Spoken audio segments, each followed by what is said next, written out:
The scholar pattern. Now, in terms of how to best manage the scholar pattern, let's first have a look at what are the needs and drivers of a scholar. So, typically, a scholar pattern will have a high dominance drive, and it may even be their highest drive. So, they absolutely love that technical expertise and knowledge, hence why they're called a scholar. They always will have a higher patience drive, whether it's on the midpoint or above. They like consistency. They like familiarity. They're heavily loyal people. They need that consistency in their own work environment. And typically, they've got either a moderate or a higher dominance drive. So we see them being quite independent, self driven. They can set their own goals and work quite independently. They will always have a low extroversion drive. So we'll see them being naturally quite reserved. They need time to think things through. They need time to go away and reflect and analyze.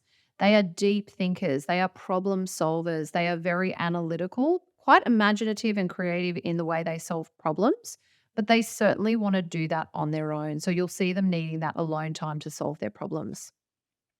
Now, if I've got to motivate and recognize them, the best thing to do is to give them autonomy and control over their own activities, especially when it's in an area they feel like they have the knowledge. Knowledge is power for them. They absolutely love to feel like they're an expert. Involve them in technical work that requires a lot of problem solving because they're very inquisitive in the way they think. Definitely more private than public recognition. That lower extroversion means they don't want to be on show. That more one-on-one. I see you. I appreciate what you've done for your technical expertise and that contribution to the bigger picture.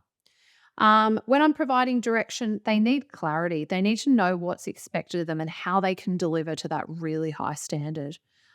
Give them time to think things through. Give them that space to analyze and reflect. Applying too much pressure on a scholar pattern won't get you the best results. You want to give them time to think. Give feedback that's factual, to the point, no politics, no emotion, just here's situation and the impact. Allow them time to think and to provide you with feedback, but only after they've had time to reflect and potentially write down their thinking. They will be a little bit more reserved in terms of verbally communicating things. They'll hold back.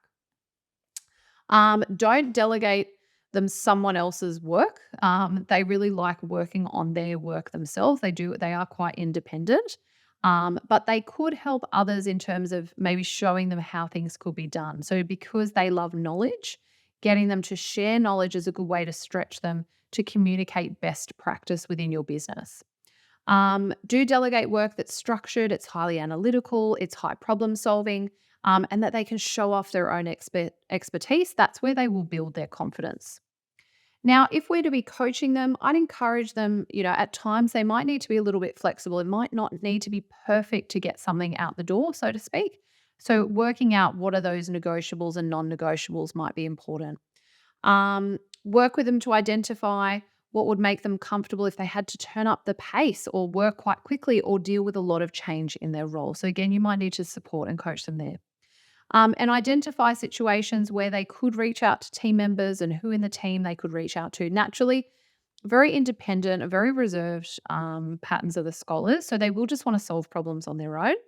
But ideally, we can create them a little bit of a support network of people that they perceive as real knowledge experts in their ecosystem that they can go to. They will really like working with people that can give them more knowledge as well. So hopefully this has been really helpful on how to best manage a scholar profile.